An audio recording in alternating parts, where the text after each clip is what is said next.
இந்த முளை கட்டிய கேழ்வரகு பொடி இருக்குது பார்த்தீங்களா? இந்த பொடியை நீங்கள் ரெகுலராக ஃபாலோ பண்ணிக்கிட்டே வாங்க. இந்த பொடி நம்ம என்னங்க பண்ணலாம்? அடை செய்து சாப்பிட்லாம், களி செய்து சாப்பிட்லாம், இல்லை ராகி மால்ட் மாதிரி நீங்கள் குடிச்சிக்கிட்டே வரலாம். ஸோ இந்த கேழ்வரகு பொடியோட கொஞ்சம் சின்ன வெங்காயம், பூண்டு, முருங்கைக்கீரை இதை சேர்த்து அடை மாதிரி சாப்பிடுங்களேன். அவ்வளவு சத்துக்கள் உங்களுக்கு கிடைக்கும். எஸ்பெஷலி டயபெட்டிக் பேஷண்ட்ஸுங்க. இன்றைக்கி பெரும்பாலும் நிறைய பேருக்கு ஒரு 30 இயர்ஸ் 35 இயர்ஸ்லேயே சுகர் இருக்குன்ட்டு நிறைய பேர் வரீங்க.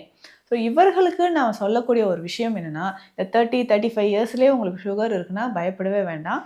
இதை எப்படி நம்ம கண்ட்ரோல் பண்ண போகிறோம்னு கேட்டிங்கன்னா, இந்த மாதிரி டயட்லேயே கண்ட்ரோல் பண்ணிக்கலாம். ஸோ பேசிக்காக சித்தா மெடிசன்ஸோட இந்த டயட்டும் நீங்கள் சாப்பிட்டுக்கிட்டே வாங்களேன்.